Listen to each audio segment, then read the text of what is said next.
What's good, people? Welcome back to my channel. Today I'll be talking about rigid bodies and colliders. Now there's 4 different types of modifications that I did for you guys to check out the interactions.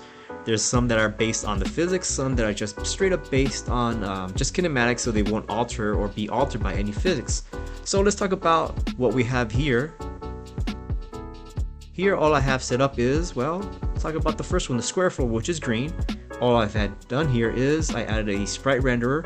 The sprite is going to be a square, color is green. For the rigid body that I added, this is going to be static. The box collider is just going to be set by what it is when it's created.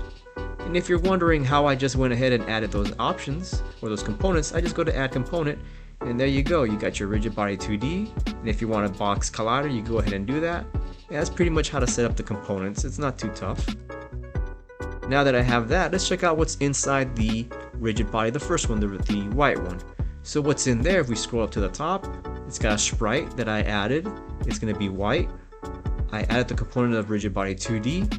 The body type is going to be just dynamic, and it's going to be feeling the effects of physics, so when it feels the gravity scale of 1, it's going to fall straight down. We scroll down and we see the circle collider. I didn't make any modifications, so it should be able to collide and behave accordingly based on the physics we have on this.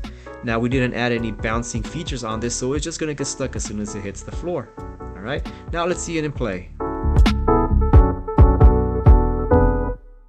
So there you go. It interacted with the object and it got stuck right there, and it didn't go anywhere. Alright, now we take a look. Also, let's go ahead and get rid of the or start talking about the green square floor.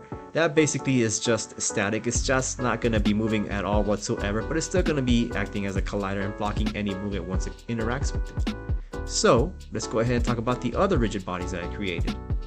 We got the red one. The red one is just a duplicate of the circle RB that we did for this one. And when I talk about the circle RB, you see it right over here in the rigid body menu.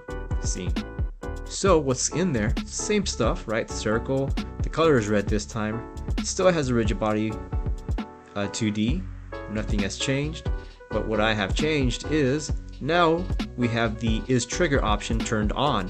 So it will still interact with the collider, but it will just say, hey, I just went right through something, and it's gonna make a little message or whatever picks it up, and you can probably do a whole sorts of things. And what I mean by that is, let's say you're just moving around through a certain area, and maybe there's a door that you want the player to go through. It'll probably fire something off like a script and say this guy's not gonna zone into a new scene, or maybe it's just a coin that you just wanted to go right through and collect it, right? So those are the things that you can do with turning an object into a trigger. Okay, so once again, let's play it out and let's see what happens. And it goes right through as expected, right? It won't really interact or cause any collisions, right? Now let's take a look at the last object, right? We got the circle that's yellow, and it should be pretty much all the same, except now the body type is kinematic, so it's not going to follow the rules of physics, I guess. So once I turn this on, it's going to completely ignore gravity, but since right now we have circle collider 2D and nothing's interacting with it, it's just going to stay stuck right there and not move whatsoever.